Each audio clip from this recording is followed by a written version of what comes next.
What? They raised the salary for teachers. So are you gonna stay a teacher? What? Boy, they didn't raise it very much. Good. It's like 60,000 now. What the hell are you supposed to do with 60,000? Well, you have a second source of income, right? No, I don't. Where is everybody? Income for your what? She sells drugs on the side. All right. Let's look at number 1 real quick. Let's get started. I'm going to try to move as fast as I can because I know we don't want to do this forever. So Venus flytrap is a carnivorous plant that grows best in nutrient-poor, acidic soil. Sorry. I didn't get my bid. Did you write your name on it? Probably not. Look up there and see if you can find it.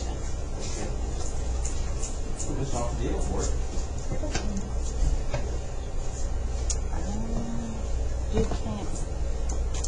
I don't have really good names. All my pens are all used up. You can try this one. And if it doesn't work, try this one. They typically grow in a certain longleaf savanna ecosystem, so certain longleaf savannas and ecosystems in the Carolinas. Which the following describes this species? What did you guys pick? D. I think everyone did balance yesterday. No. Really? No, wasn't that bad. Was this me? Oh, okay.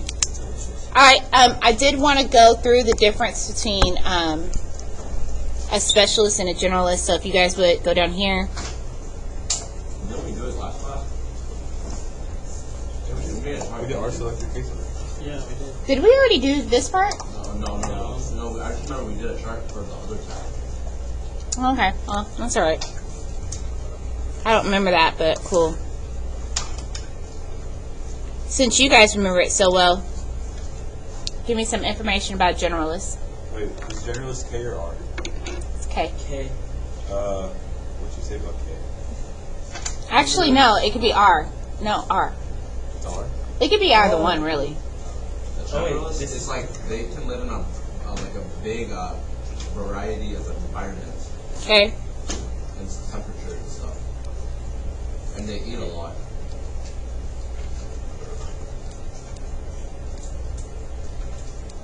So they have a wide range of tolerance.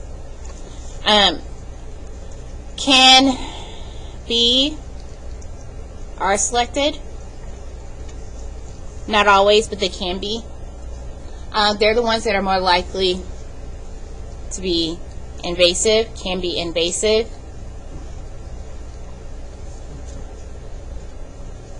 So example would be like raccoons.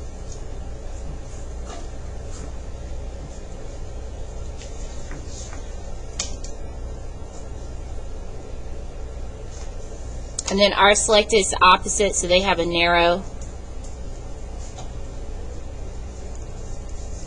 range of tolerance.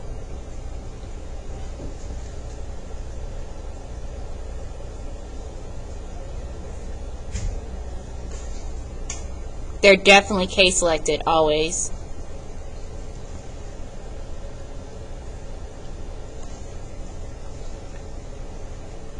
More likely to become endangered.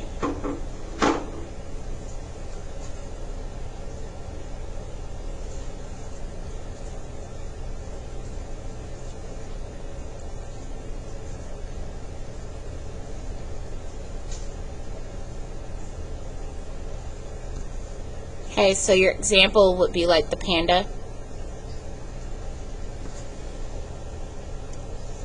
Alright, so number 2, the lanternfly. What did you guys get? C. Good. It's invasive. It's R selected. It feeds on a lot of different plants. It damages those plants.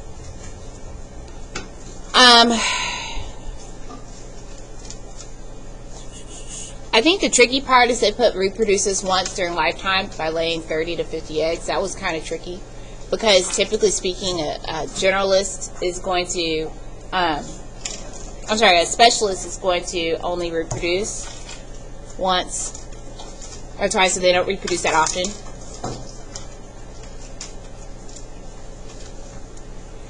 Their range is increasing because of being transported by people and animals. So, R selected and K selected.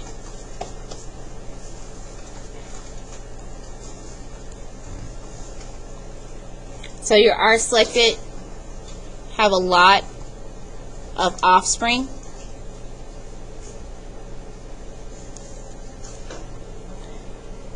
They care little for their offspring.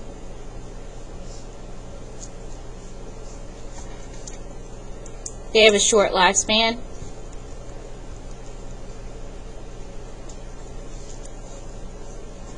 And they're quick to sexual maturity.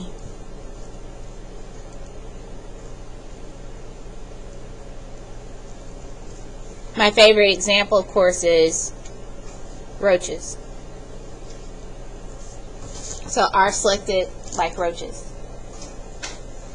K selected, when you see K, think kangaroo. So R, roaches, K, kangaroo. So they have few offspring. They care for their offspring.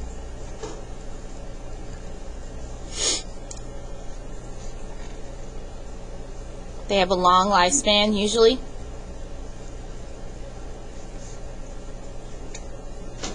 Their populations grow slow.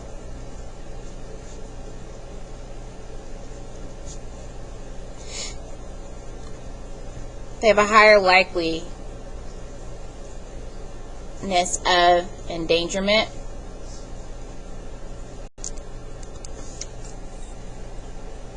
And often that is due to habitat loss and invasive species introduction. So again, example, panda or elephant or kangaroo, anything like that. Okay, so number 3. With number 3,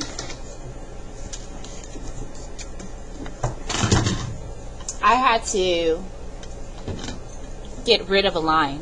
So line B is not even real. Like line B was, what are you laughing at? No, he didn't. Back shows. Okay, that's okay. All right, well, let's go over it. Don't say that. It's not true. You called him a roadblock in the army. No, I called both you and Carter. I didn't call y'all roadblocks. I called y'all speed bumps. The special forces. You mean the speed bump? He's not even real. He's not real. Yeah.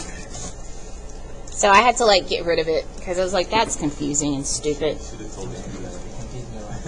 Well, I did tell Andy that when I taught it. So D is your type 3. So this is typically your R selected. Okay. So they have quite a few big percentage of organisms surviving. That decreases quite quickly because many of them don't survive childhood, I guess, larval stage, whatever. And so very few of them live a long life. Okay, so again, like rats, roaches. Okay, these tend to be your invasives. And then, oh, that didn't work out very well, did it? Sorry. And then A is type 1. That's usually your K selected. I always remember type 1 as being like humans. Because we're number 1. What? Humans. We're number 1. Oh.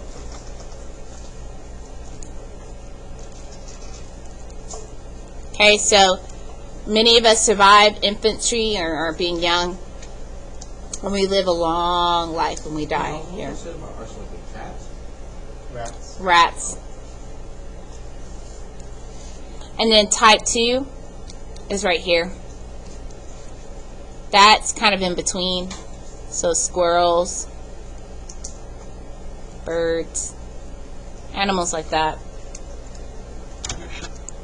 Alright, so it says dandelions grow quick and produce many seeds, ensuring that at least some of the plants will survive to produce seeds themselves. Which curve represents the dandelion? And what'd you guys pick?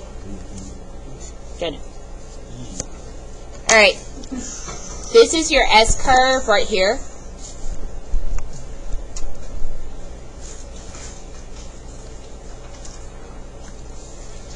Here's what happens. In the very beginning, we're talking about population.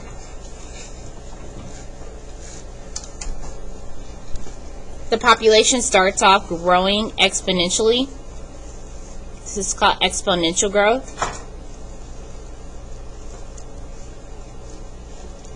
We also call it the J curve.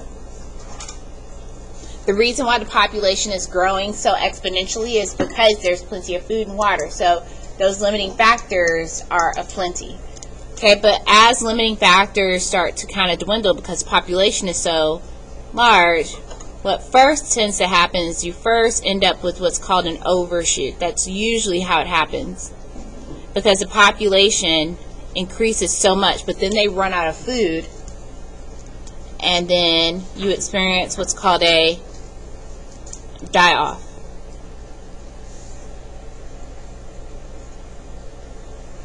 Okay, this right here, K, is your carrying capacity.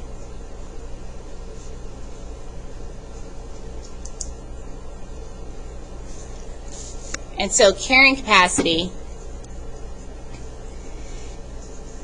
that is the maximum number of individuals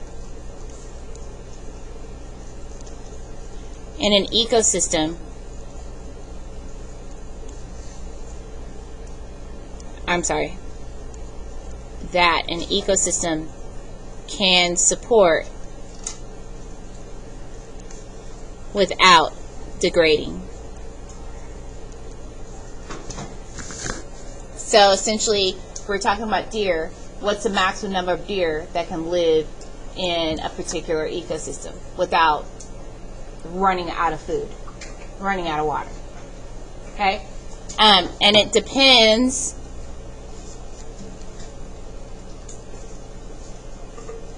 on those density dependent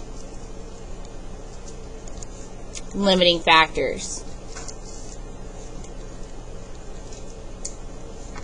Okay, food, water, number of mates, amount of sun, blah blah blah. Those are density dependent limiting factors. They limit the size of the population. Okay, questions? All right. So what did you guys get for this one? Good.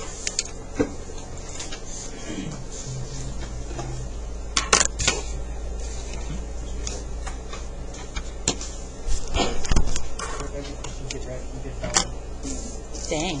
Can I get $1 for every question I get right? No. Darn. Okay.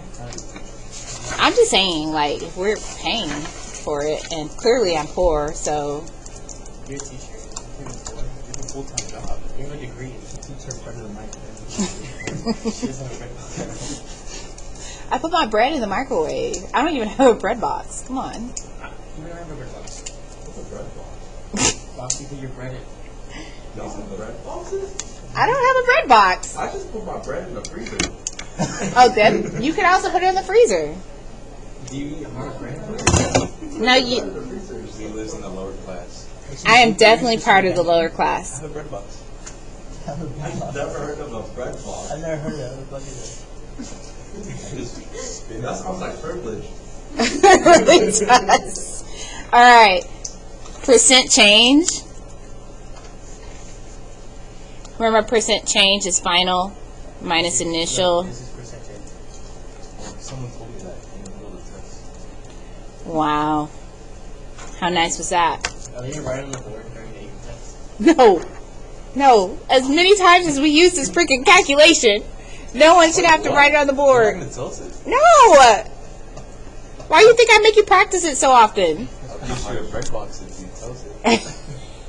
So what answer did you get? B.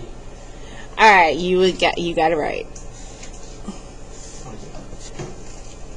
So the final minus initial divided by initial times 100 gets you percent change.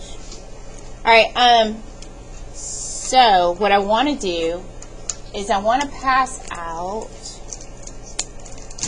these. Actually, I can get Hestus to do it. Can you pass this out for me? I feel like instead of having to kind of, Is it one per? yeah, scrunch all this information on here. What you guys this? Let's go over demographics. I know we kind of know this from what AP human, but whatever.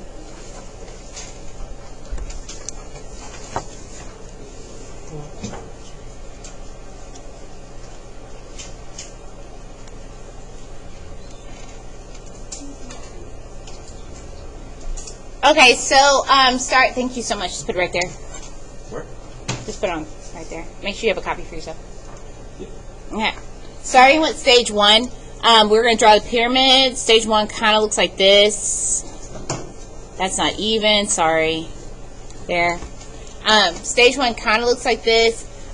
You have a low population growth, and the reason behind that is because your crude birth rate is high, but also your crude death rate is high. Why is your crude birth rate and crude death rate so high? Disease. Yeah. Your TFR is high. What is TFR? Total fertility rate is high, so women are having lots and lots of babies. But unfortunately, your IMR is high too. What is IMR? Infant mortality rate. So no country is really here. This would only be like the Amazon basin tribes. Basin tribe, yeah, like they're still living in that life. The Amazon tribes. Caveman. They're not cavemen. They're in the rainforest. Are they in the Stone Age? No, What if they hit the Industrial Revolution and become swine? no. Anyways, all right. So they have very little clean water and almost little to none medical. Okay, so they do have leaves. I think they use that as toilet paper. So you're saying that do they use some natural things for as medicines? Yeah. Probably. Probably not nearly as good as what we have. Yeah. So okay. So this one, I'm not good at drawing these. Your population growth is high. A couple of reasons. Number one, TFR is high. Okay. Number two, CBR is high. Number three, CDR. I'm sorry. Crude death rate is low. Sorry. Crude death rate has decreased. That's a decrease. Sorry. And still, IMR is high, but not in relation to stage 1. So like stage 1 is really, really high. IMR is decreasing in stage 2 because you have better medical care. These are developing countries.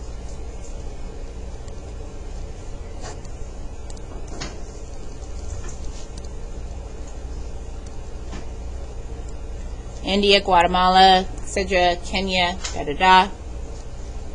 Population is growing because more children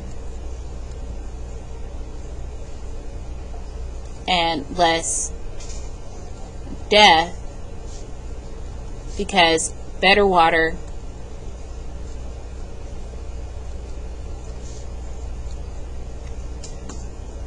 more quality food, and medicine. I tried to fit all that in there.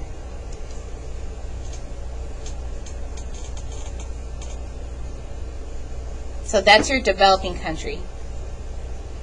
Notice that this base right here, so it's like this, and so there'll be like male over here and female over here. This base is very wide because there's a lot of young people. This base is very wide too, but notice those young people end up dying a whole lot faster. But if you also notice right here, it starts to kind of narrow going up because people don't live very long here. Chances are they're working jobs that are very dangerous. Maybe they work in mines or whatever, or they die of disease. They die of disease or what have you. And then we get to stage 3. And stage 3 looks like this. It's very stable.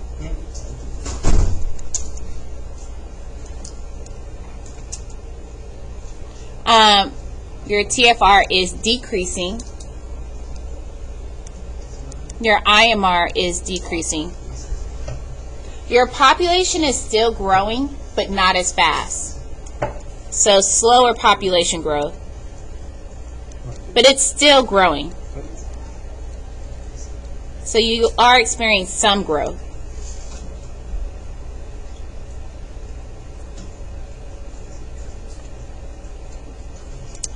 Your CBR is decreasing. Not to say that it's not still higher than your CDR. CBR is your crude birth rate. So people are still having babies, just not at the same rate as over here. Crude birth rate. CDR is crude death rate. No, like TFR. TFR is total fertility rate.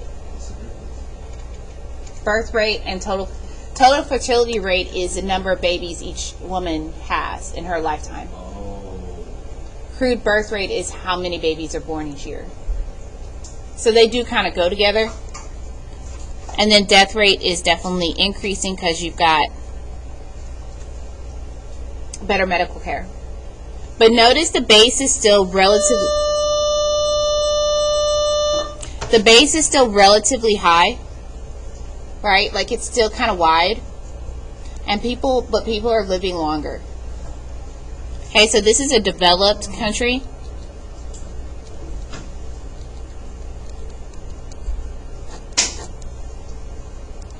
So USA, Canada.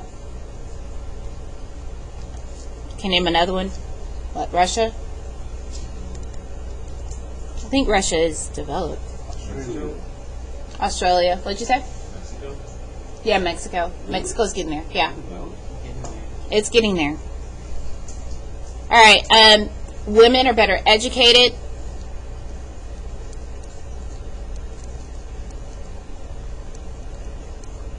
And have more job opportunities.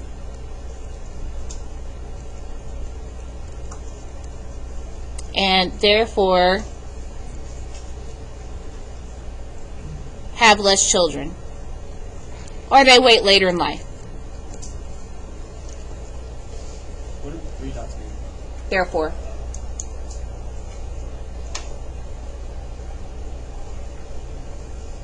And then you get to stage 4. What happens to the base at stage 4? Yeah, it's when the old people take over, right? Definitely your TFR is low. Nobody is having babies. Definitely your IMR is low because, well, they're not having babies and the babies aren't dying. Population growth is negative, right? So it is in the negative. God bless you. CBR is low. CDR is low. So this is a highly developed country, but it's in decline.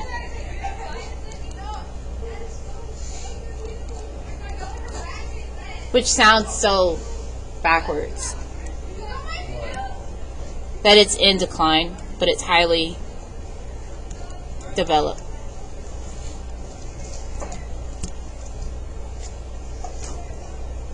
So, what, Germany? Italy? Huh? Not everywhere. Oh, you said Denmark. Somebody said Denmark yesterday. Spain, Japan, blah, blah, blah. Japan. I think so. You got it? Denmark, the ones that if you have sex, you get incentives. I don't know. I don't know. Yeah, dude, Denmark. What? I don't think just like genetically make kids. That's what sex is. All they just like make kids in the lab. Well, you can make kids in a bed. Or just stop selling condoms. For birth control. Oh no. That's the reason why places like Italy and Germany really got struck hard by COVID, because they had so many old people. I don't think make old people pay. Old people can have things. Or they like have Down syndrome or something. So old people really shouldn't have kids. Have you seen that one? It's the black guy and the white guy. So this is your stage 1. I don't watch old people have I don't think I want to watch old people do it. Like, never in my life have I been like, oh, I want to watch an old people porn. never watched it with your parents. No. Jesus, it sounds like you have a lot of... It's very traumatizing. That sounds very traumatizing. I don't know. I'm so sorry. All right. So just using some different colors here.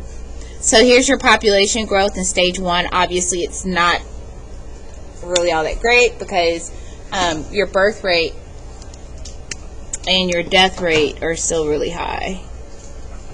So there's death rate, and then let me get a different color for birth rate. Oh, I guess I'll use black for birth rate. I don't know. All right, so both of these are really high. They're having a lot of babies, but they're also dying. When you get to stage 2, the whole birth rate thing doesn't really change. They're still having lots of babies. There's a lack of contraceptives.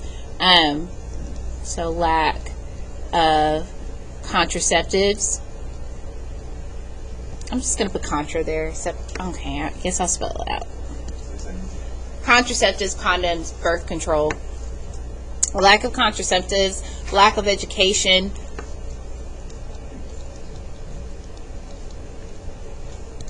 And so they're still having a lot of babies.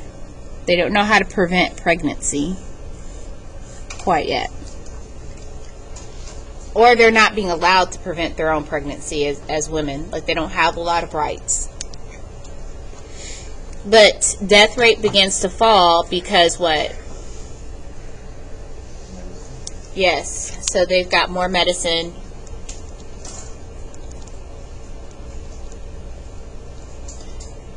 Better water.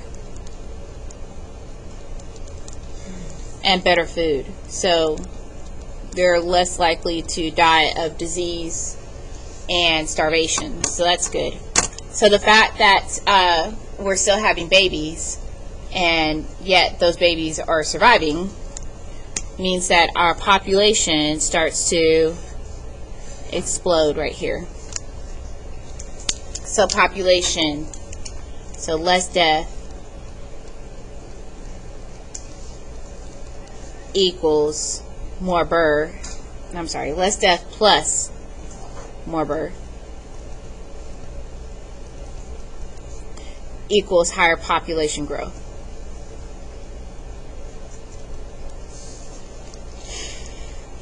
And then you get to stage 3, which is where we are.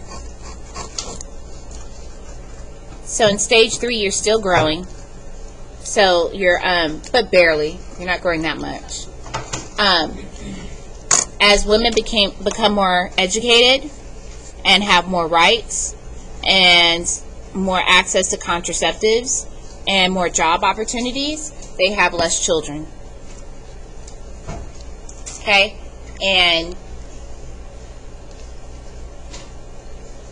as the food gets even better and the meds get even better, death rate goes down too.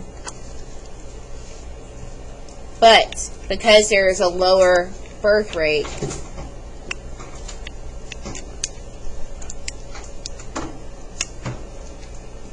population growth still occurs. It's still positive, but it's not as explosive as in stage 2. That's stage 3. So, women,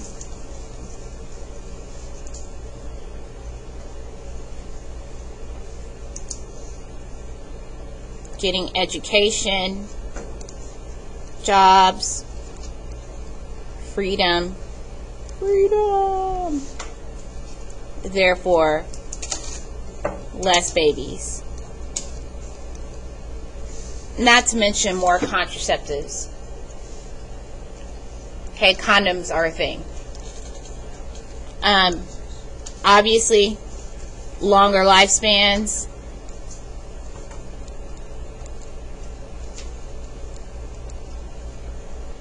Due to better meds. So we've got diseases that occur here and here, like the poor people diseases. Stage 1 and 2, those are like dysentery, right? Dysentery, malaria, blah, blah, blah. Those malnutrition, those are the poor people diseases.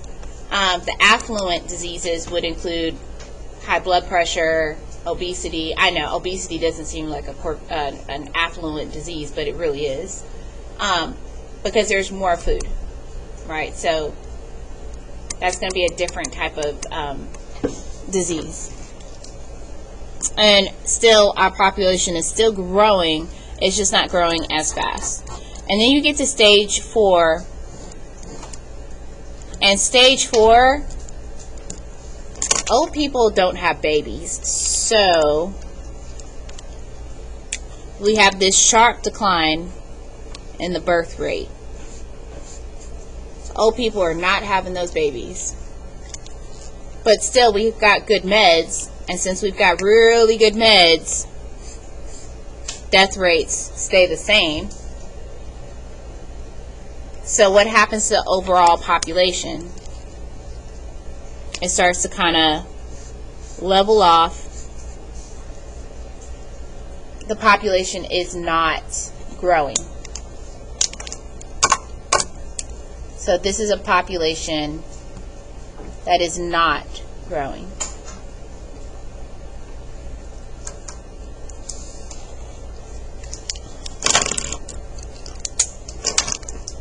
So factors that affect birth rate. So education, jobs for women, access to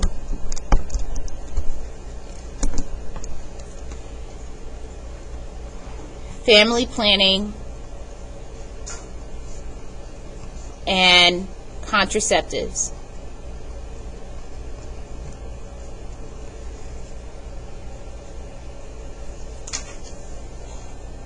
All of that will decrease birth rate.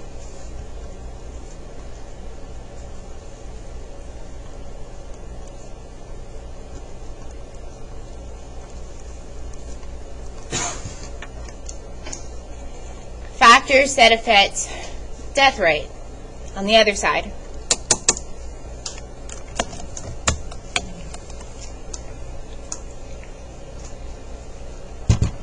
After this, let's take a 5-minute breather, okay?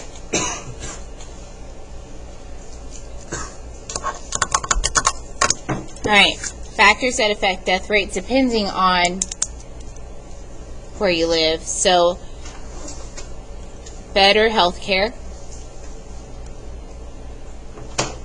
or medication, better food quality or more food in general, better sanitation. That's your stage 1 and stage 2, because both of those are going to struggle with those poor people diseases. Better water quality. Again, same thing.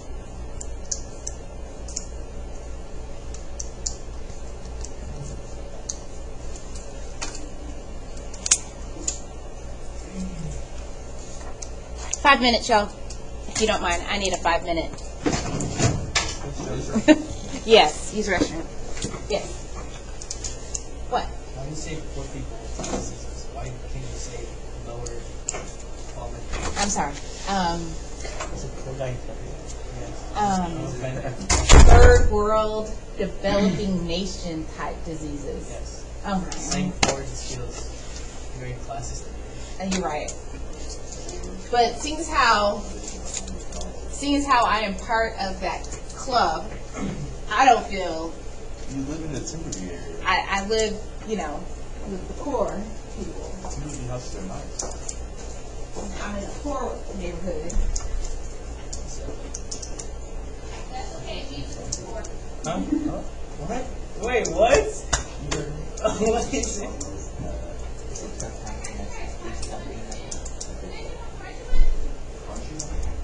What? I got you guys Crunchy Munch too. Y'all didn't want any Crunchy Munch? What's Crunchy Munch? Crunchy Munch is like caramel popcorn. You guys want any caramel popcorn? Yes. You mean Cracker Jacks? I think you're just Cracker. Okay. Cracker Jacks is for the lower quality of caramel popcorn. Like Crunchy Munch is a little bit higher. No, they're called Cracker Jacks. No. And they have little stickers. Shouts to all of you. No, it's not that. Perfect shoe.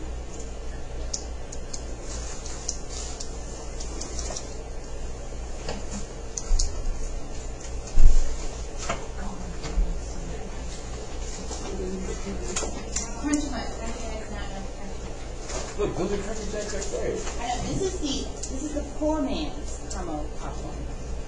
This is the not as poor man, but still kind of poor. I've never heard of Crunchy Munch. Because those are my people. Am I too poor to know what Like, it is? clearly they're not your people, but they're my people. So I can say that. What do you mean, you people? What? Must be. That's my club.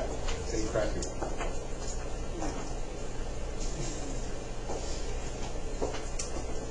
Say whatever you want. Double down there. And double dog Jenny says say.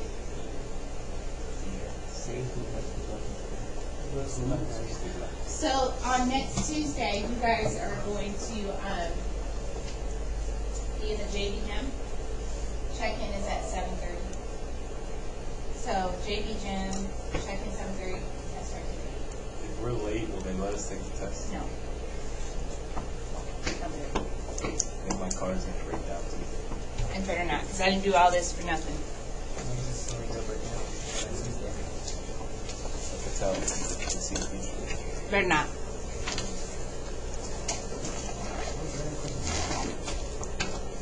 Yeah, you said you were gonna go faster. I feel like we're going slower. Oh, because I answered several questions with that one little thing. You answered number 6. I answered 6, 7. 6, 7, and like number 11, and I answered several questions online.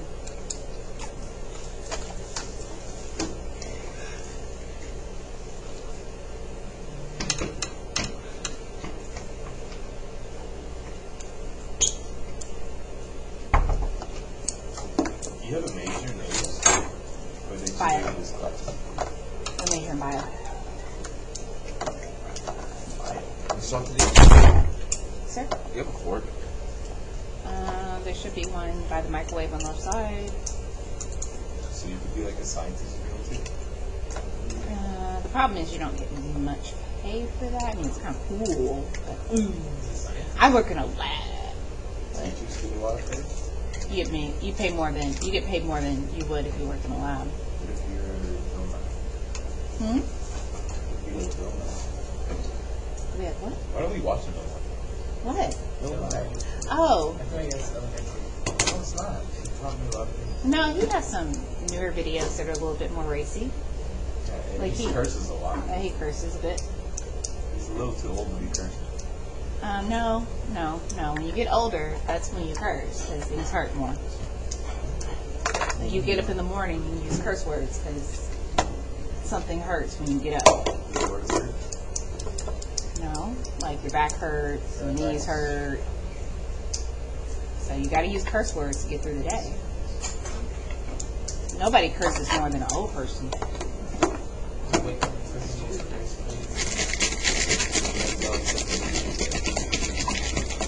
And then you have to pray about it because you want it to still go to heaven. recently about it.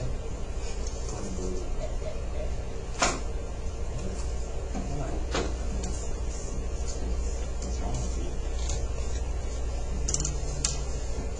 Huh? Ooh. I don't know.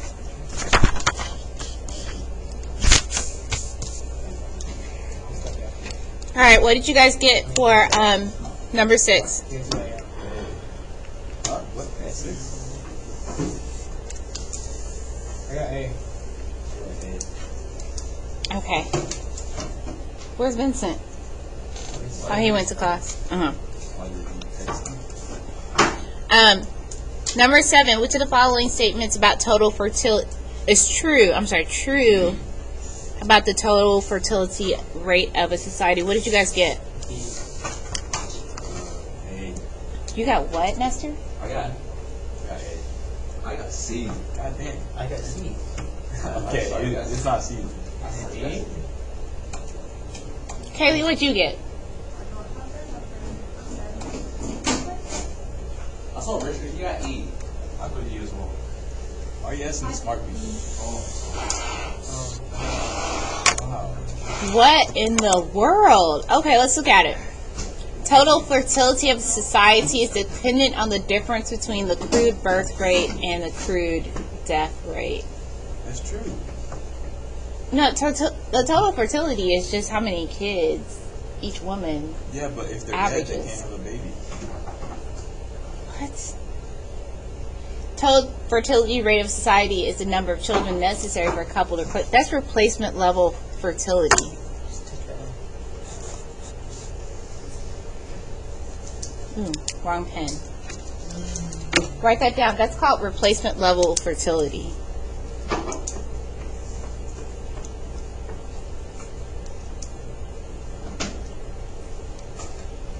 So that's just the wrong word.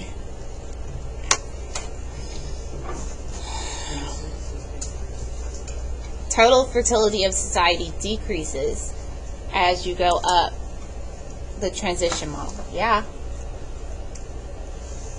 Number 8, you just have to remember the doubling time equation. Is it E? Is it A? C.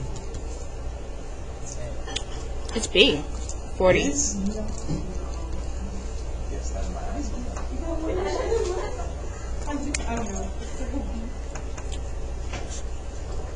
Well, what's the answer? What? I got 70 divided by I 1. got 70.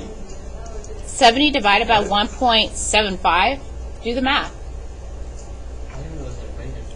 Yeah, that's one of the only equations you have to know. It's I just doubling time guessed. and percent growth. What about percent change? I'm sorry, percent change. Is it the same thing for number 9? Too? Yes. I guess You just not. had to add it to it. So it was 70. 2083? And I was Maybe 2083. 2092. It's A. C. It's whatever this is plus, what was it, 2018, which is 2083. Oh, it was 2083. No, I was gonna say. What was it? 70 divided by 1.07 is what? What is that? Pretty much just guys. I got number 8. Number 8. 8, right? Does anybody know that number? What did you say, sweetie? So 65? All right. Which of the following density independent? All right. So let's write the Second mission, I knew it was an infectious disease. density dependent limiting factors depend on the size of the population. So that includes food availability, water, mates. That can also include disease transmission. Density independent, there's really only two things that density independent are. It doesn't depend on the size of population. It's basically like weather events or geological events. So the only answer that made sense was this one right here. The rest of them were dependent.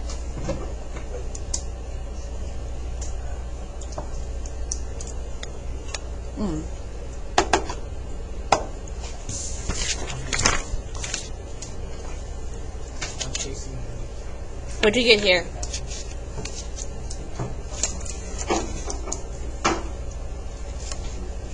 Egg? Right. Oh wait, let me answer before you say it. Egg.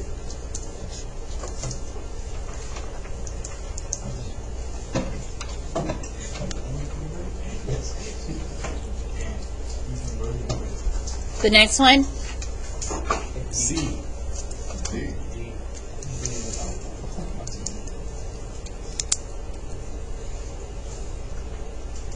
This is when individuals use a shared or a public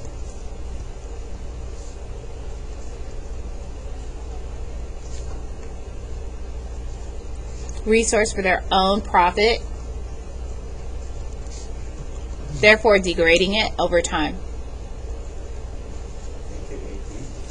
So remember when I gave you guys those points? Yeah, but you remember? Yeah, you remember? The Pacific Ocean is a common, like nobody owns it, so it's public. Why does America own? Because America doesn't own everything. But we're America.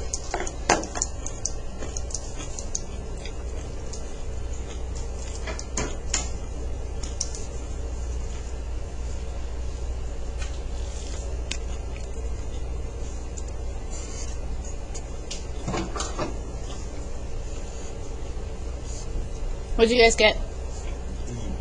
A.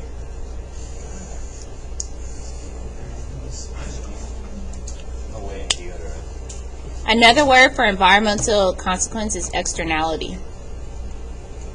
So, a couple of things that clear cutting does, or deforestation through clear cutting.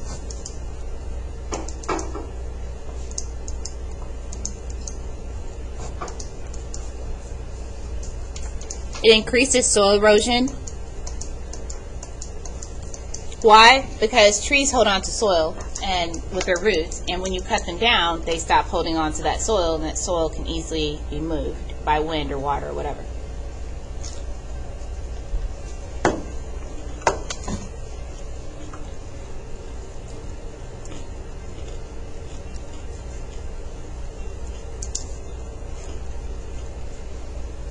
Without shade, soil and water temperatures go up. It also increases flooding. Trees hold on to soil. They store water, they store carbon, they store nutrients like nitrogen, phosphorus. So clear cutting them allows for all that stuff to get leached in other places. And what's really fun is when we cut down all the trees just to make what's called a tree plantation, like the palm trees in Indonesia.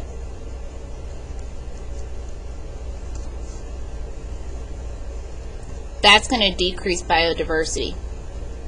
Now, obviously, there are some places that are going to cut, like literally cut the trees, but most places are going to do what's called slash and burn. Huh? Does palm oil come from palm trees? Yes. And I think that oil can be used for a lot of things.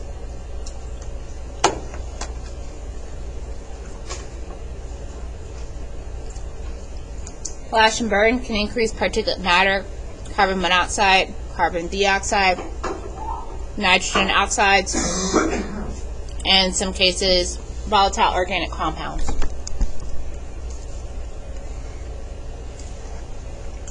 I mean, essentially anything you get from burning a lot of biomass, right?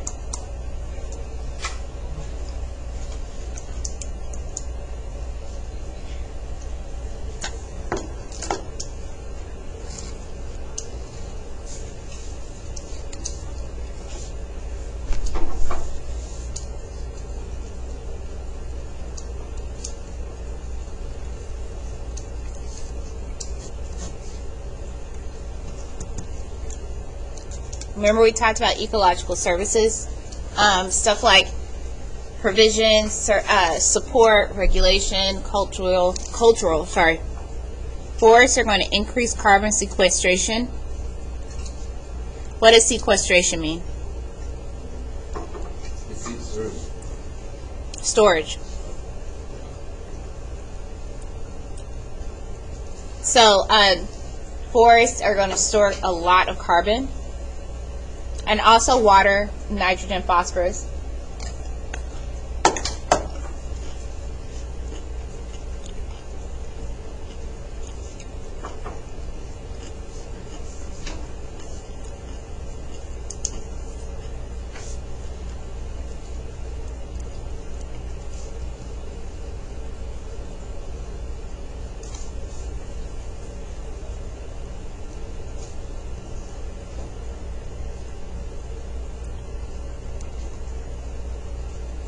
So forests decrease erosion, increase biodiversity, provide habitats.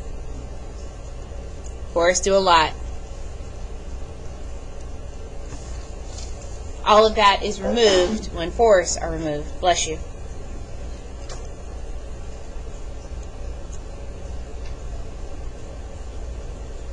Number 14, what'd you guys get? Yeah.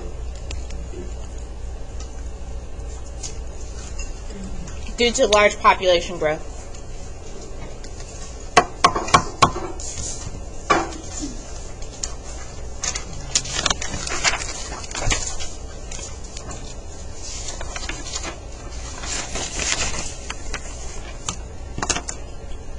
Number 15, GMOs.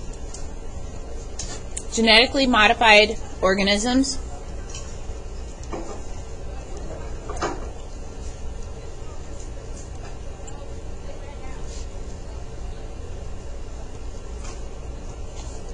What happens is that we take the DNA from a bacteria that produces a particular toxin, and we splice it into the DNA of like a corn plant. So then the corn plant produces that toxin, and that particular pest will die from trying to eat the corn plant.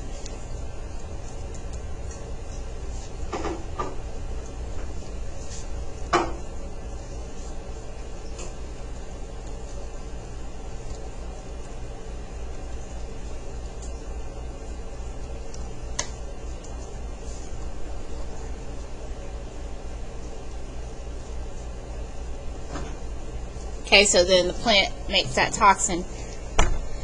The negatives of that is that it decreases biodiversity. The pros of that is that it decreases pesticide use. Potential pesticide use. So you might be able to use it for IPM. What is IPM? Integrated pesticide. Mm-hmm. Now in this question, they did use a pesticide.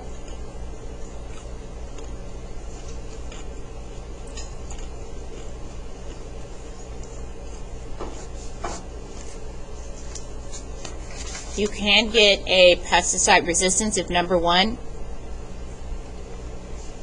you add a pesticide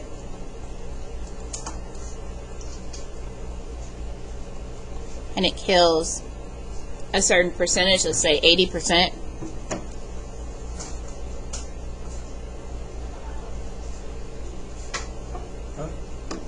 I say it only kills like 80% of the pests, and the 20% have a resistance.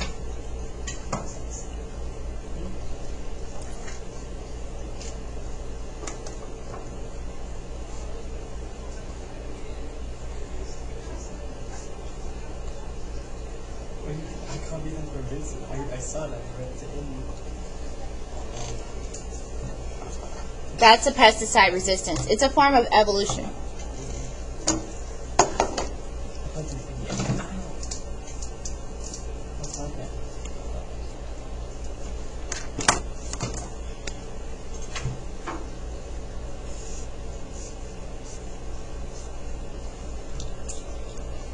What answer did you guys get for number 15? C.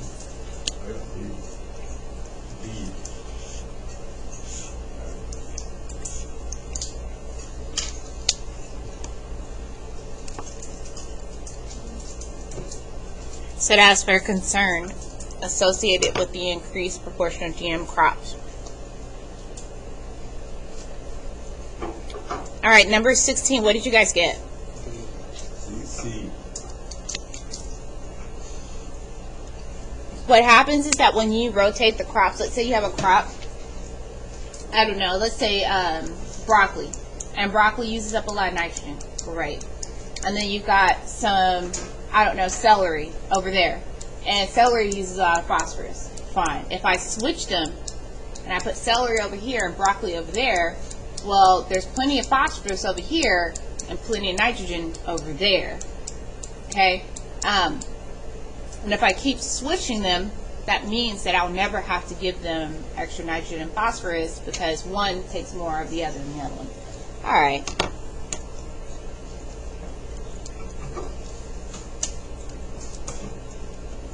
Moving on.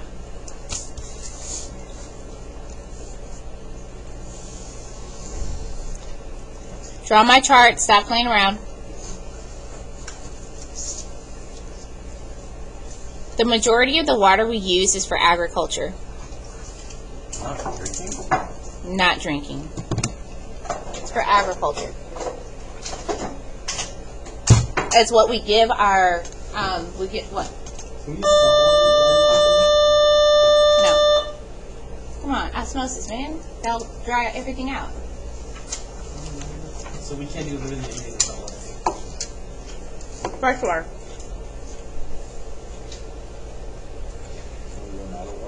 This water is going to be used to give to our livestock, right? Because cows drink water. But also, we're going to use this water to help grow the feed for our livestock. So, there's that.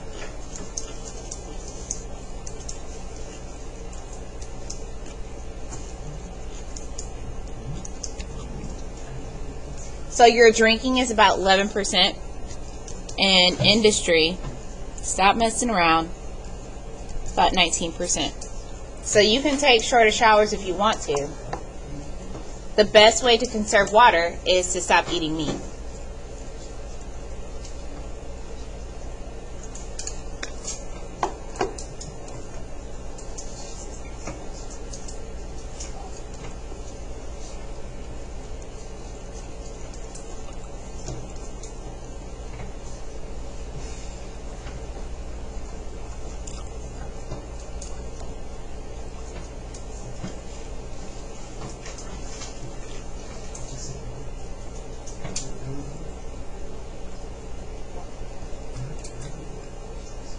Go.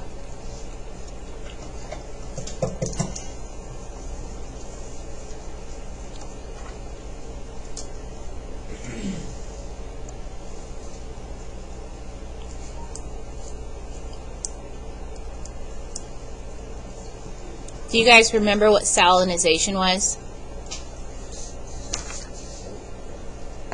When the water sits there long enough that it evaporates and leaves only salt behind. And that kills the roots. There's always a little bit of salt and water.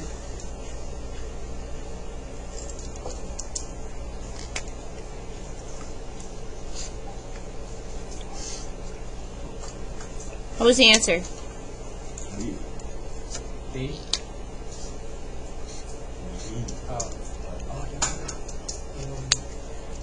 Again, final. Oh, My- Yeah.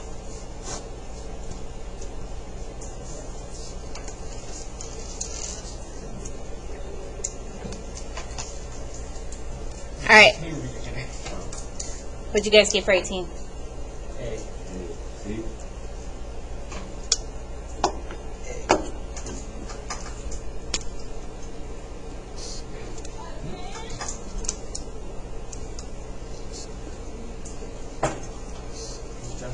That's the very definition of furrow. I didn't know that was a real thing. Mm-hmm.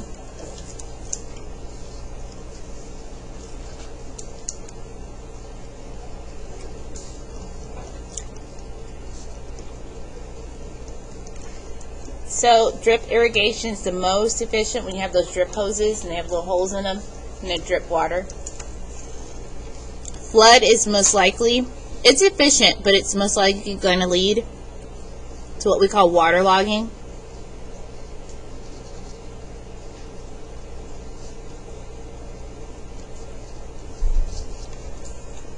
The issue with waterlogging is twofold. Number one, you're going to increase denitrification.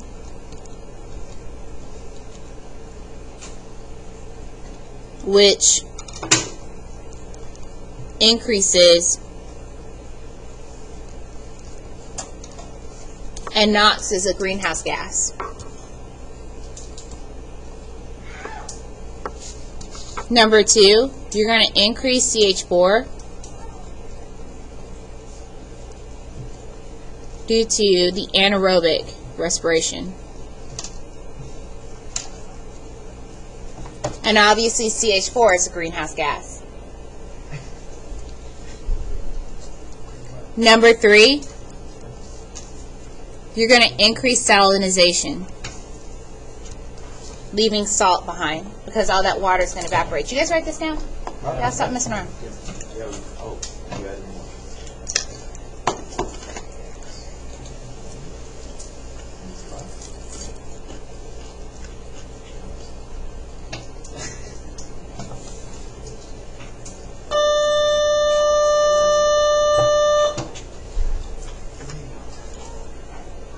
Guys, when we're done with this, we're done.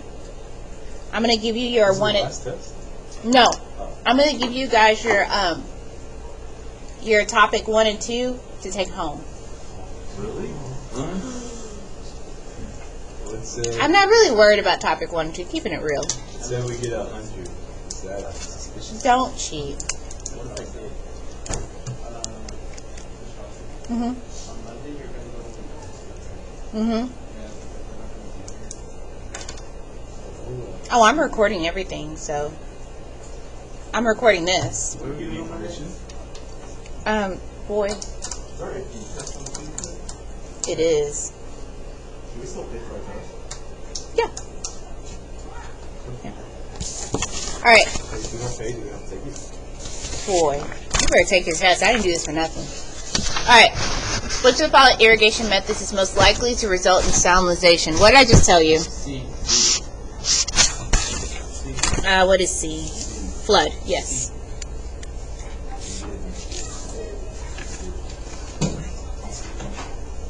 All right, so this one right here, a farmer observes that increasing higher concentrations of a particular pesticide has been required. What do we call that when you have to keep making new pesticides or giving more pesticides? It is a resistance. It's a result of resistance. We call it a pesticide treadmill.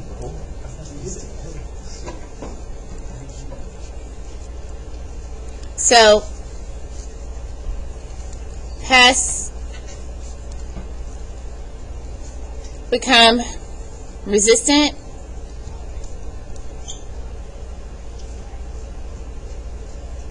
Pesticide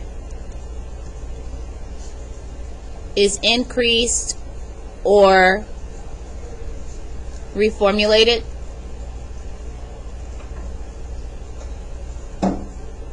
And then pests become resistant to that. And so then you have to do it again. Do you see why it's called a treadmill? It's like a horrible cycle. Okay, so what you guys get for this one? C. It is right.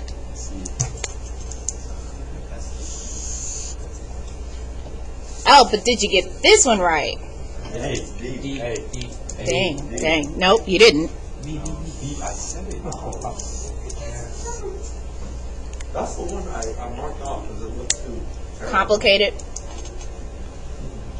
didn't even follow with the formula. How was it right? What type of formula was it? One you had to come up with. How? What?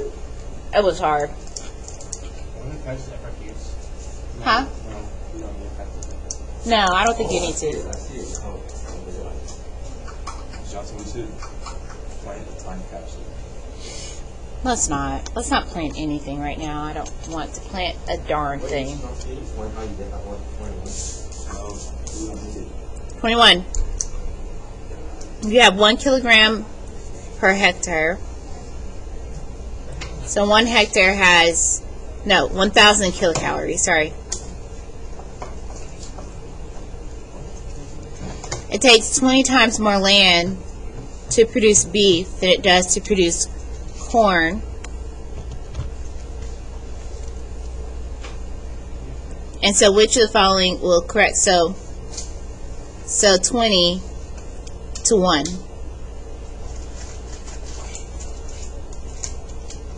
And then I want to know how much.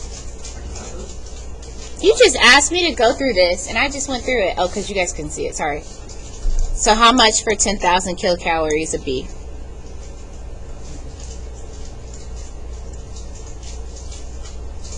I got to eat because it follows the school geometry law. What is that? I don't know. Isn't that a chemistry thing? Oh, you said D as in dog? Yeah. Pay attention. No, it didn't, because this was the ratio right here. Because hectares has to go on the bottom. No, it doesn't. Oh, That's a whole lie. because the unit, it always has, it's like the unit on top, right? Then it always has to go to the bottom. What? No. Johnson, did I ever tell you when That one was kind of hard. Sorry about that. Okay, number 22. What'd you guys get? C. Really? I got D. Really? Someone say B. Is it A? Is it C? Hey, no way. We've talked about that. That as countries become more developed, they're going to want to eat more beef. That's why Brazil is like tearing down its rainforest to make more land for beef We cows. should take on the recording. I think it's bad. Bump the rainforest. Why don't you just kill half the people? Start at the inside. There you go. Let's just kill people. All right. What'd you guys get for this one? 23. B. Oh my God. 2 in a row, baby. The lowest trophic level has the most energy. What's the trophy for? The feeding levels. Here's your pyramid. Producer, primary consumer, secondary consumer. Most energy is down there.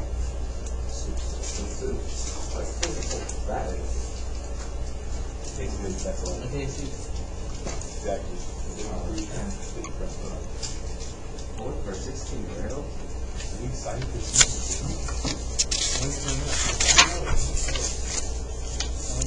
Oh, more math.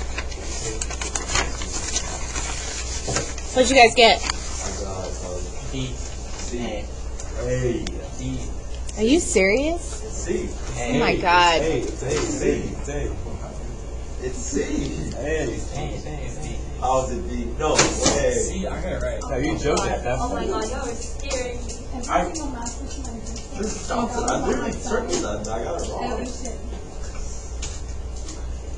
Percent is equal to part over whole. So the part was what bycatch, and bycatch was 601.7 million. So they put it in scientific notation, whatever. But this was the bycatch, and this was the total. So this was bycatch plus the total. I was supposed to know that. Everybody knows that percent is. You should know that it's part of a whole times 100.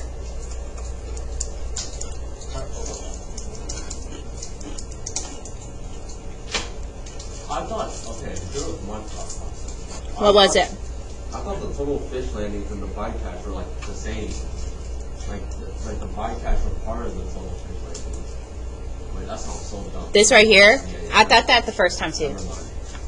I thought that the first time too. That was annoying. Like what? And then I realized, Bycatch is not a fish. because it says total fish landings, but then I realized, okay, no, that's the fish that they wanted to catch. Wait, This is the fish they didn't want to catch. This isn't percent change? No, this is percent. I use percent change this Why?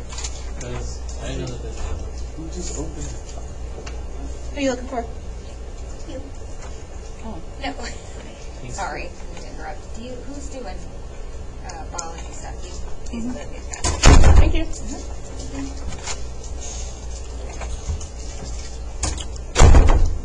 is gonna find the shots happening. Oh, please. Let me go home. Really? Andy, come on. You can sit over there. What did he say?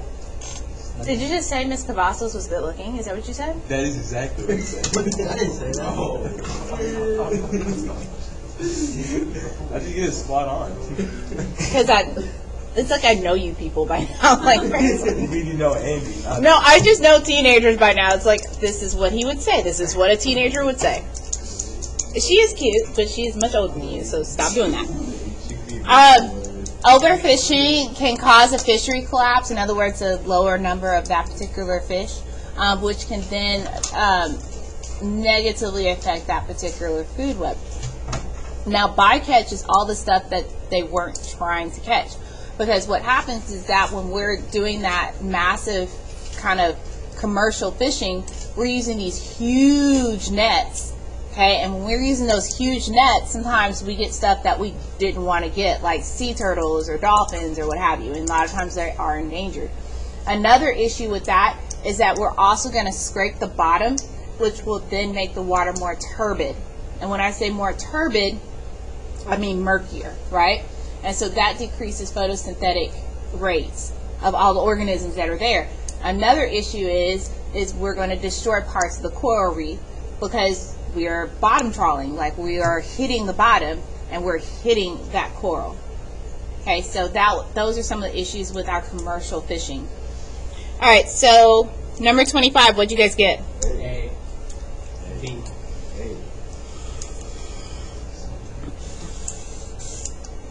So this is just a remediation. And that's kind of a tragedy of the commons thing, right? So rules that we can use to keep people from using up a particular resource. Number 26 was really hard. B.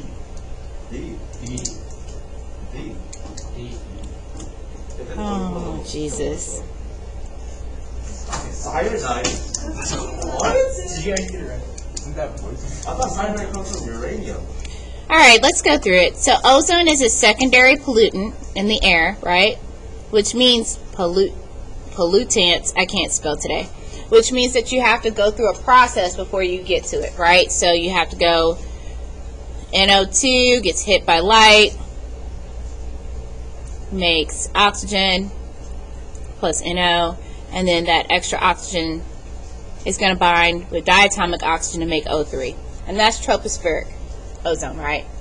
So here's the primary, and then here's the secondary. So you have to go through a process before you get to that secondary pollutant. That's what secondary pollutant means.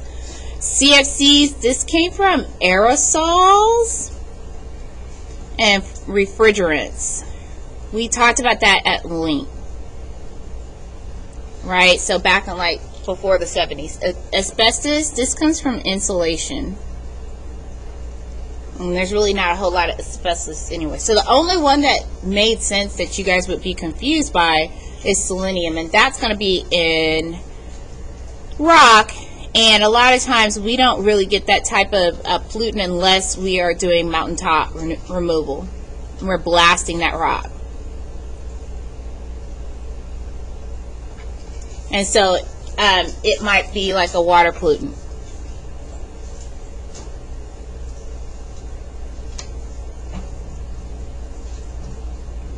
So cyanide is from placer mining, and that's mining for gold in rivers.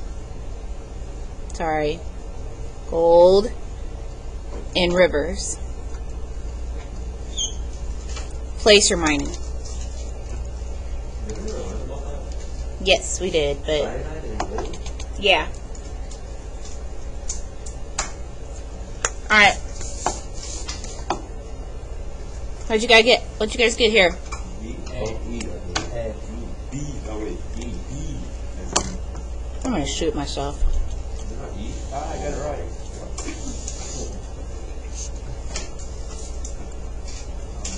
I'm one of those Unitarian foundations. You guys know this just from living here.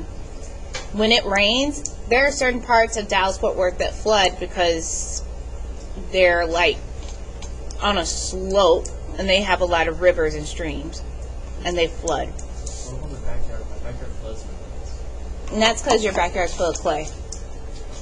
And clay's not very permeable, right? Mine too. I get Lake Johnson all the time. Lake Johnson. You get what? That's what we call it. It's Lake Johnson. Alright. Saltwater intrusion.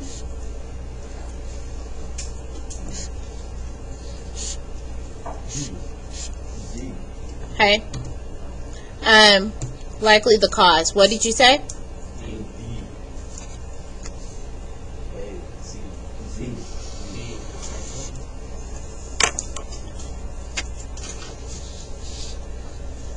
Where did that come from? It's a sticky. So write this down. So saltwater intrusion, the causes is because we have a higher human population near the coastal regions, and so we're going to excessively pump water out of aquifers, which decreases the pressure in the water table. And so we start off here and we overpump it, and we get this cone of depression. And what comes in to save the day? Salt water.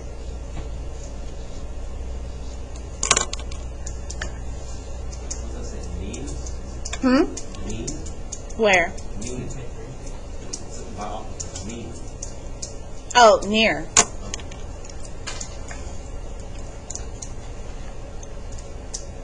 Another reason why we have saltwater intrusion, the other reason is warming of the seas. So we have two reasons. 1 and 2. Excessive pumping and thermal expansion because the seas are warm. And things that warm up rise and expand. You have to build a picture. What? You have to build a picture. I mean, nah, I guess if you understand it.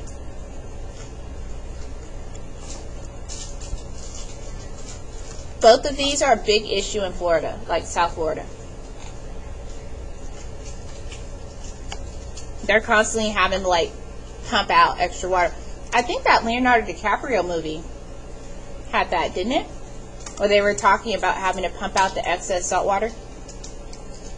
Well, they were just doing that to keep the room flooded. That too.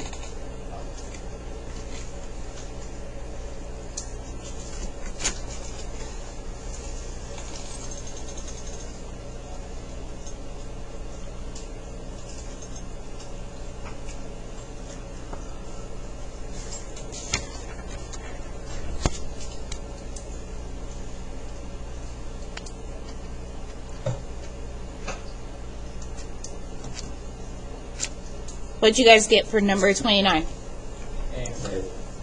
Thank God.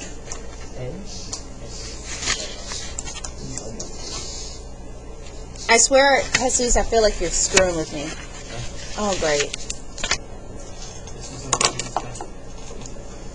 I think this one's self-explanatory and I don't have to explain it. Jesus, I think you were just picking your nose and didn't read it right. Don't pick your nose next Tuesday. Another nose picker. I go to Baby Island.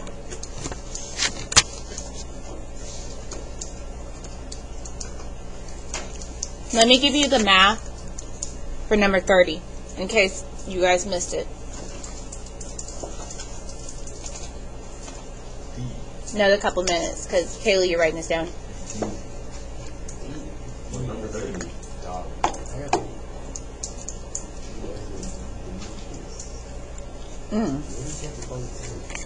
D as in what? Demetrius. Daquan? Did you say Daquan? Racist. What's my son's name? You know. It's Xavier.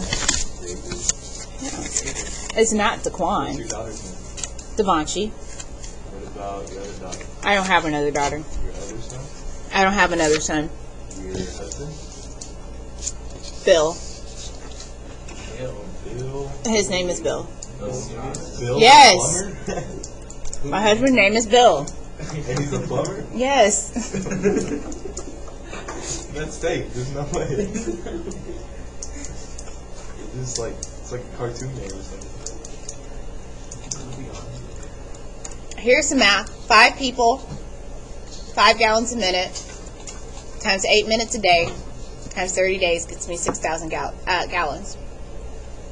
5 people again, times 2 gallons per minute, times 8 minutes a day, times 30, gives me 2,400 gallons. All I did was subtract 2,400 from 6,000 to get 3,600. I don't know if I did more math than you. Maybe you guys are better at it. But I wrote it all out. So what's the answer? Dude, really? You didn't get it right. What's the answer? I'm done.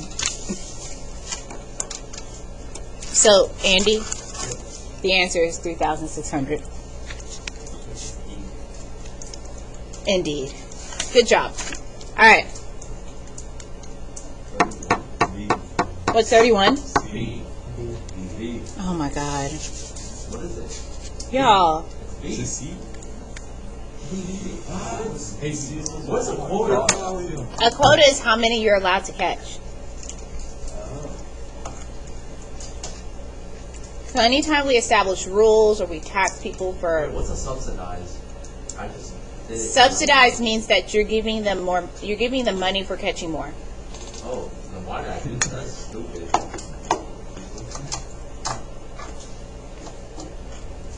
So this right here says you can only catch this many orange roughy. I don't know. So this is another tragedy of the commons. If we put quotas or we put limits, then that keeps people from overusing.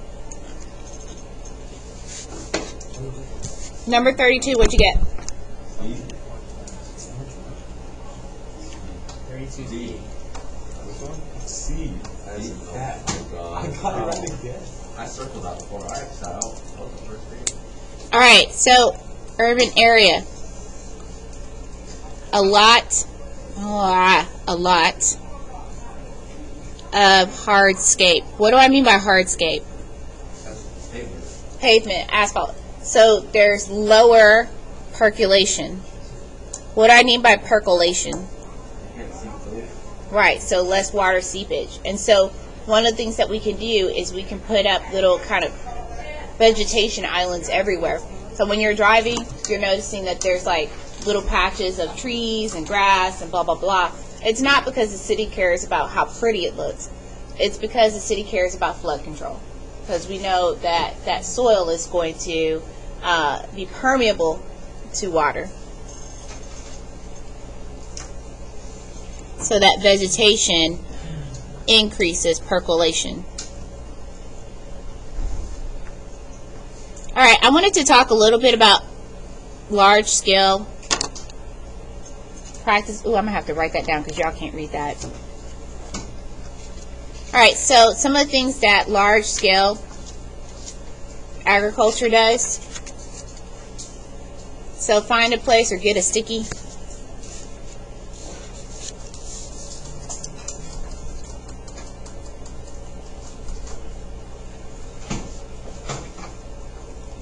So, in other words, like agribusiness, commercial agriculture. Okay, so we're going to increase mechanization. What do you think I mean by that? Mechanization, sorry. What do you think I mean by that? What do I mean by mechanization? Which? Machinery, yeah, tractors, blah, blah, blah.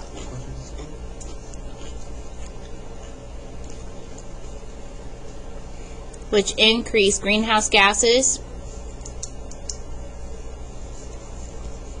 and soil compaction. What is soil compaction? What does that mean when I say that?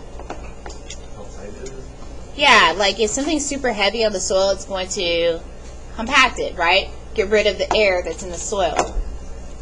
So soil compaction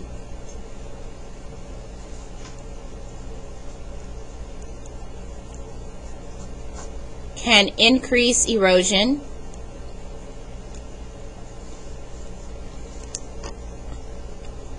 decrease water holding ability of the soil,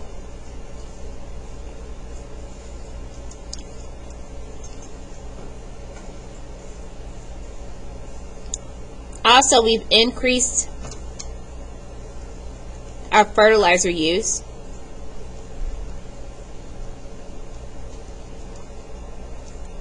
which increases eutrophication.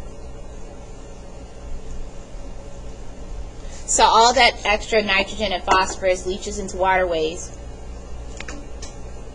and starts the eutrophication process.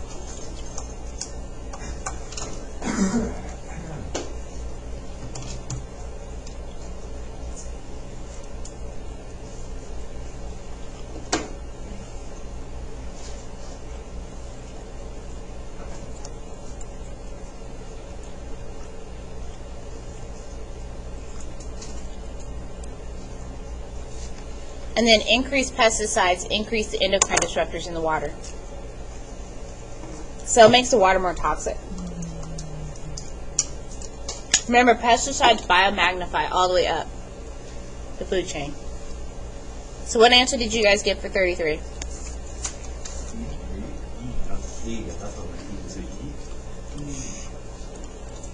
So way to prevent all of that is to instead, I'll give you guys a minute to write that down. Write that down. Oh my God. No, it's not E. It's not? No. What is it? B. Oh, what's the problem? That's B. It's E. It's B as in Bill?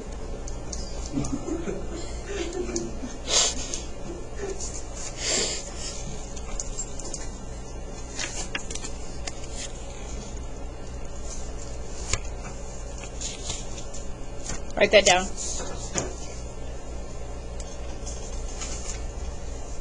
Integrated pest management.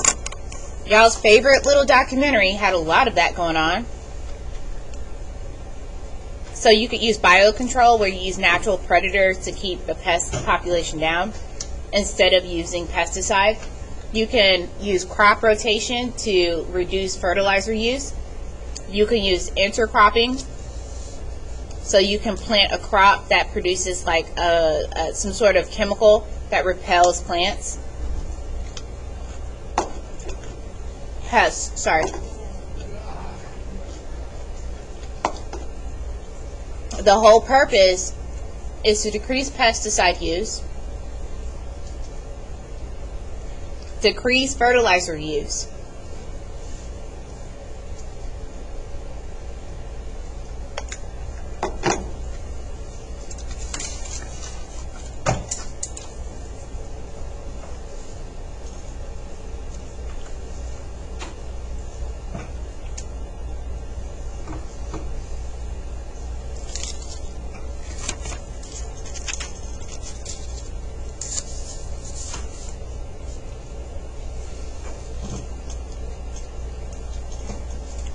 So the pros of IPM is that you decrease fertilizer use, pesticide use. You're less likely to kill non-target organisms. So obviously with all that, you reduce eutrophication and contamination of aquatic ecosystems. The cons is that it's expensive and it takes a lot of time. Because how long did it take for, what was that farm? Happy Farm? Or what was the farm called? Big Zoo. Apricot Farm, right? Oh, What's it called? Apricot Farm? yeah. Okay.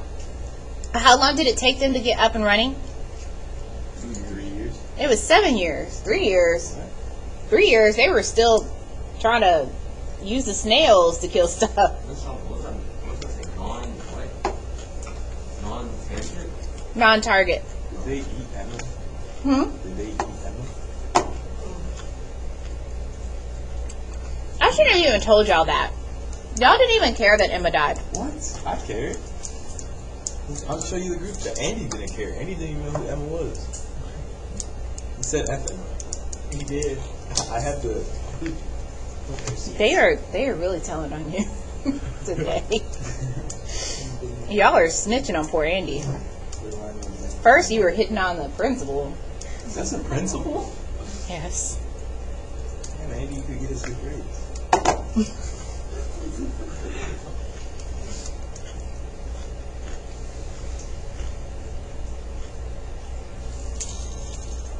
What's that say at the bottom? Aquatic ecosystems.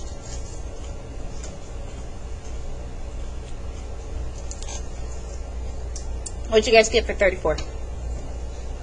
34? B. God. B? 34 is the. Wait, can you go back to the IPM stuff? What's patty rice? It's patty rice. What? Patty rice.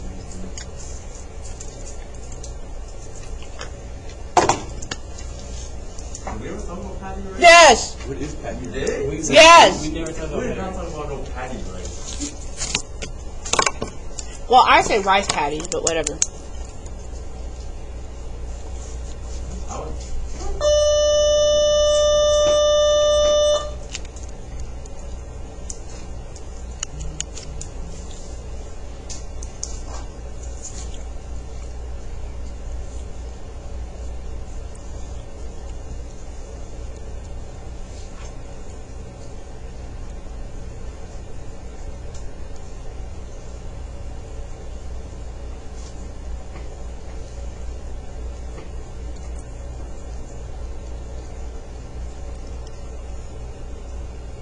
So, the way rice is made in most Asian countries,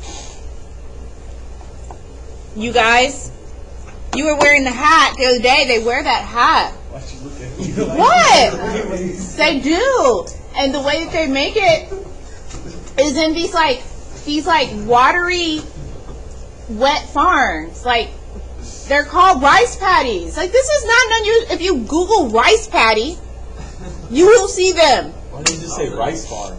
I've never been in the field Or though. wheat farm? Not Wee's farm. I thought rice is just arsenic. That's arsenic. What? What? You said rice has arsenic in it. I said apples. Rice. What's arsenic? No, it's true, rice. All right, rice patty.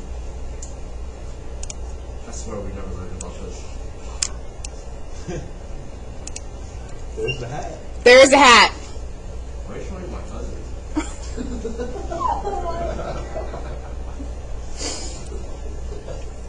Wait, what's the hat for? I don't know. Is it when they're in danger, they check? But also in Haiti too, except the Haitians don't have the hat. Like, rice grows on trees?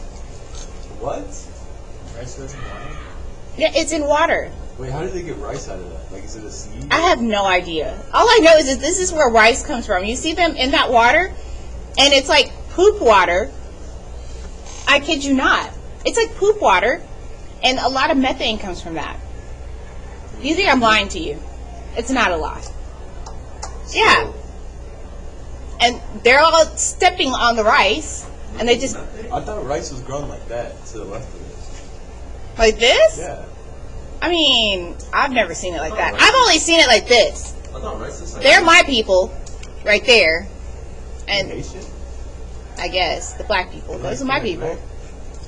All right, and so they're in there getting the rice, so y'all can have, I don't know, whatever you eat with rice. Show it in Minecraft. Dude, I'm done. Anyways, all that poopy water is going to result in higher methane. Wait, it's actual poop. Yeah, yes, rice There's poop grows in in. our rice. Is that why it's brown rice? No. You're stupid, really? Really? And we eat it? Oh wait, do they use the food for fertilization? Yes. That's nasty. What? Is it like human food? Does it burn Probably. off when we like heat it up? I don't know. Did they clean it? Yes, it's clean. They clean it before you eat it. Oh. It stuff's like Wash the your rice. Anyways, all that waterlogging leads to higher CH4 and NOx. I know I said this before. Never seen I'm that. not crazy. You guys just don't listen to me, so that's fine. We listen to you all the time. No, you don't. I know your husband's name, your son's name, your daughter's name. When we plow the cover crops, remember the cover crops they had amongst their orchard? When we plow those, then that becomes what we call green manure. Why am I calling it green manure? No, plowing cover crops. It's green manure because it becomes nutrients for the trees, right? Jesus. All right. Letter C. I don't know why you would choose that, because organic literally means no pesticide. So when you go to the store and you buy organic meat, I'm not organic meat, but organic vegetables, it doesn't have pesticide. And then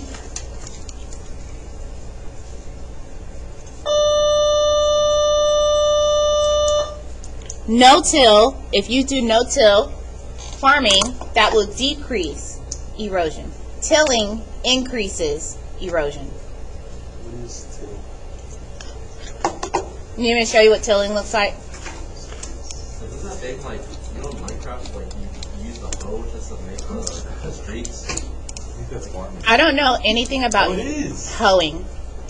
I've never done that before.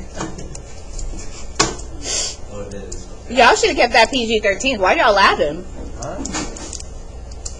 This is tilling. That's Minecraft. Minecraft thing. Whatever. How does that decrease erosion? Isn't it making? Look at all this soil right here. It's all like what? Okay. Just doing All it. this soil, all the soil is now loose. Yeah. It's all loose. So when it it would increase erosion. You said decrease. No, I didn't. I said no till. So if you don't till, so no tilling. Wait, so how would you plant it without tilling it? I mean, I guess it would be kind of hard. I don't know. Like, do I look like Farmer Johnson? I don't know. Like, That's a funny.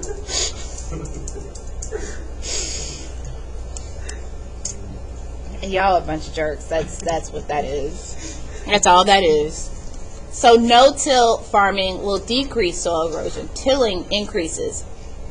And then planting vegetated buffers on stream banks increases. No, it decreases. Stop doing that.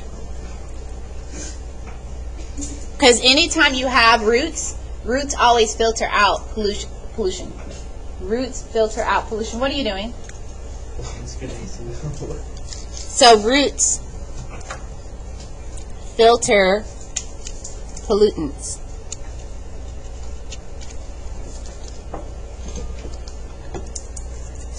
So all those other answers were super wrong. Like super duper wrong. What is this? Hey, D.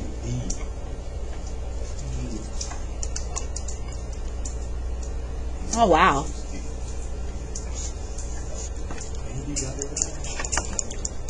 Okay, so contour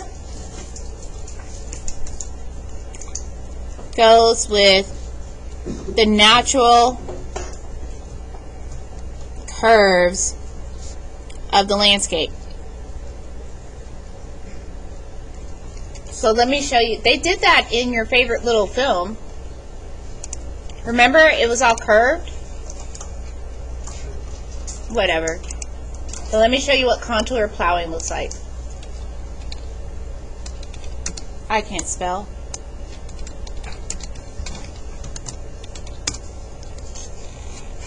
So look at that. See how it goes with the natural curve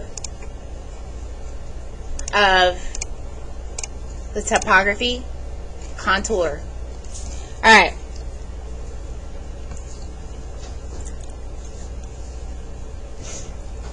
Okay. And that addresses that problem.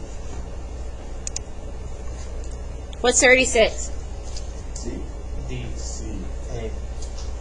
Good God. It's a D. C. It's C. Alright, sticky time. So, here's what happens with aquaculture. Here's what people do. And it's not like your hydroponics back there. So, here's your lake. And so, what they'll do is they'll have, yeah, they'll have these kind of fish farms, so to speak.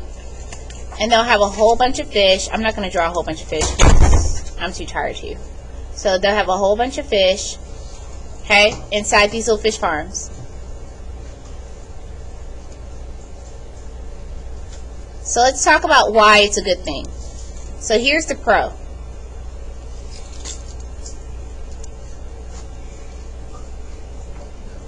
It reduces overfishing. That's about it. It reduces overfishing. And so therefore reduces bycatch. What is bycatch again? Catching the wrong thing. Catching the wrong thing by accident. And it reduces fishery collapse. What's fishery collapse? Fishery collapses. When the population falls so low, that starts to affect the food web. Why don't they just put it back in? They catch it. No.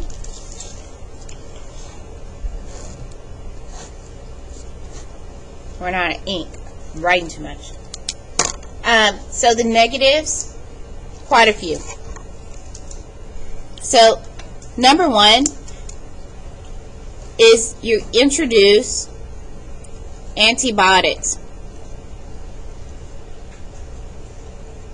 to the aquatic ecosystem.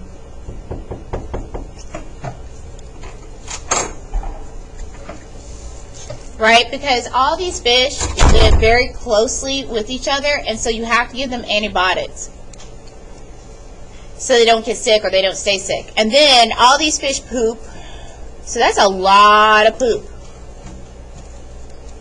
So poop. And poop has a lot of what? Nitrogen, phosphorus, right? Okay, so that's going to increase eutrophication of the waterway. And if one of these fish manages to escape and then gets busy with a wild fish, then it's going to decrease the biodiversity of the aquatic food web.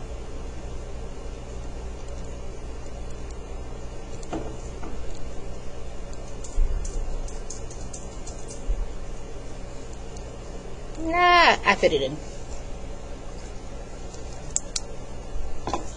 Those are all the cons. So it's a good idea, but You said fish get busy. Fish can have sex. well, they don't do it in a manner that's fun. So the female lays the eggs, and the male swims over it and sprays the sperm. Oh, like salmon. Well, is salmon a fish?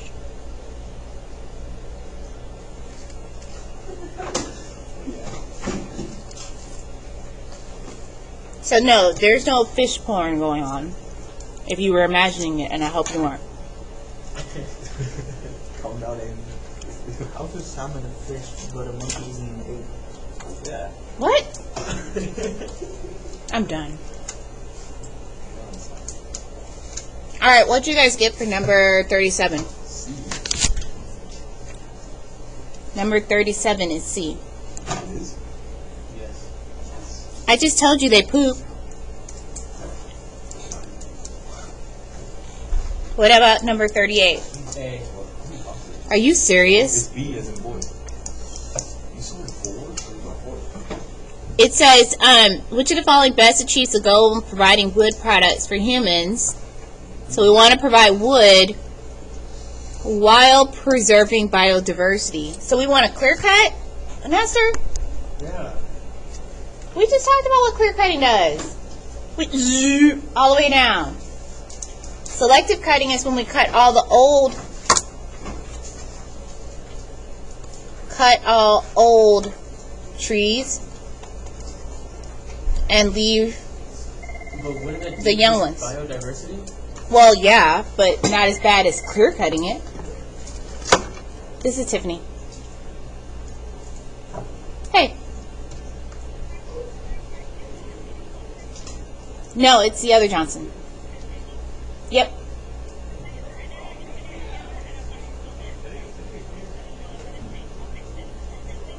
Okay, thank you. Whew, Miss Atkinson can talk. Alright. Almost done, y'all. I know y'all are like, thank God, when is this woman going to shut the hell up? I'm recording that. I did. What'd you guys get for this one? This one was just reading a graph, so I don't have to explain this, but D. it is D. You need to remember that we're talking about wildfires, and I remember us talking about this. We talked about wildfires. Fire suppression is bad, right? Yeah. Why is fire suppression bad? Because it's on the street more worse than fires. Very good. So we have to burn off that dead biomass at the bottom. Otherwise, it just becomes kindling for really big fires. So prescribed burns is what we want. So the small prescribed burns, Nestor, Yes. small prescribed burns, kills off a lot of that dead biomass at the bottom of the forest, right? So that it doesn't accumulate and become kindling for huge fires. Okay? Awesome. Last one. Mining. Hey, you go first. What'd you get? B. It's B. Oh, I guess. We messed up with it. Alright, so this is the last little bit that I want you guys to write down, and it's going to be quite a bit, so you ready? yep. Go with it. Almost done. Like, this is the last little thing that I need you to write down. Man, this pen is not happening, Yeah, my pen. but you need your pen to write with. I don't want to write. So you got my pen. I don't want to write either, but, you know. Alright, so overburden. I don't know if you guys can see. Yeah, you can. You guys always forget what overburden is. That's that extra soil vegetation, rocks,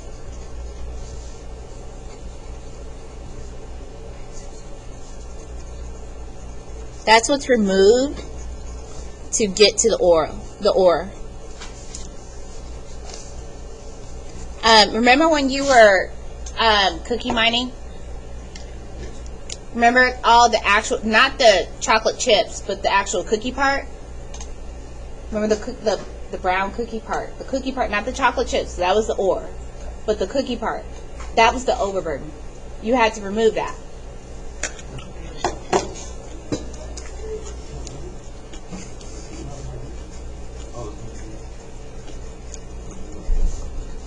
What? Did anyone not go bankrupt on it? I don't know. Surface so mountaintop removal is a type of surface mining that requires TNT. So you just blow up the mountain. Huh? Tailings, if you see that word on the test, Okay? That's the leftover.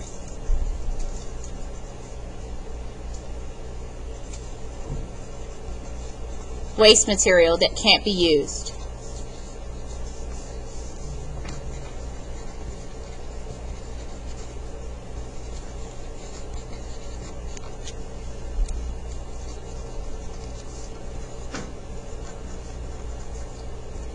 Okay, tailings is the leftover waste material that is separated from the very expensive ore.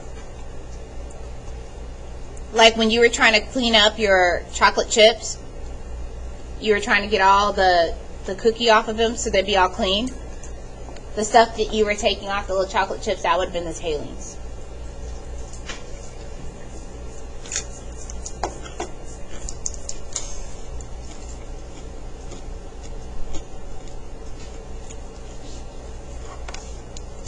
There are two types of mining.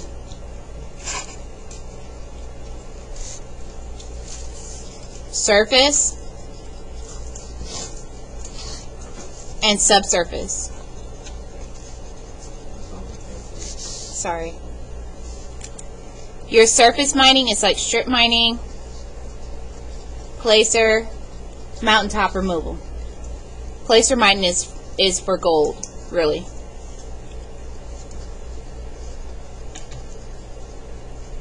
This causes topsoil erosion,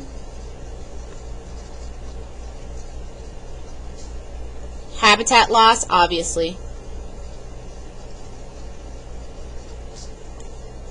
increased stream turbidity. What does turbidity mean? What does it mean if something's turbid? Cloudy or murky. This also increases particulate matter in the air and water contamination.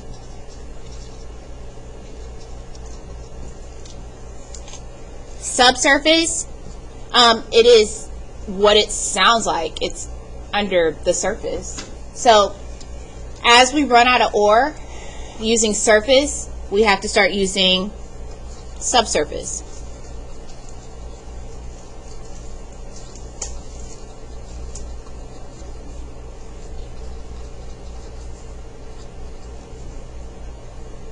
It is expensive because you have to dig really far.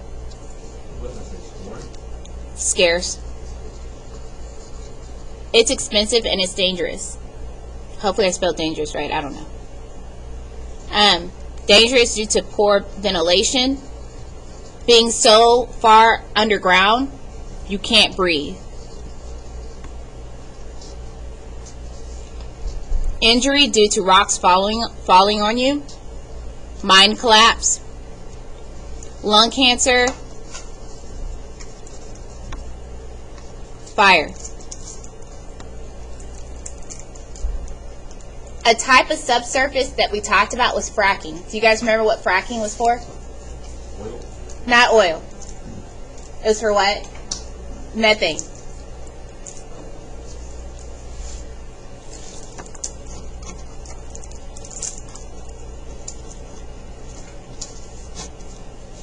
Fracking or fracturing leads to methane release and water contamination.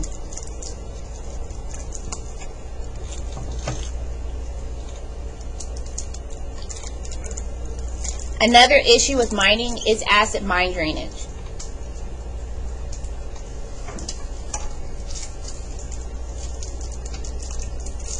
And that's for both.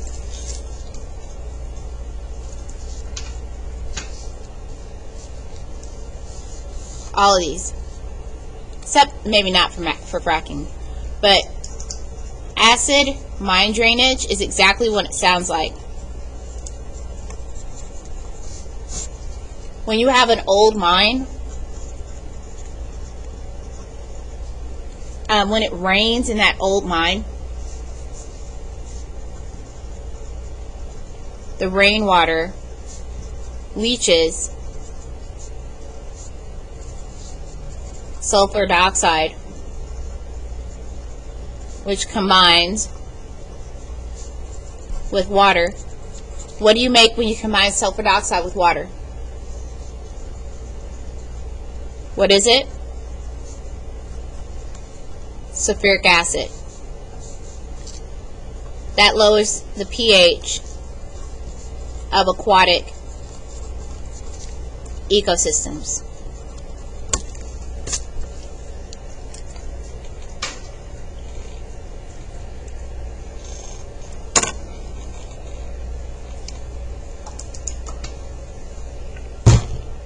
That was all of Unit 3 and Unit 5. Lisa's over there like, shoot me. It's over now. It's okay, Lisa.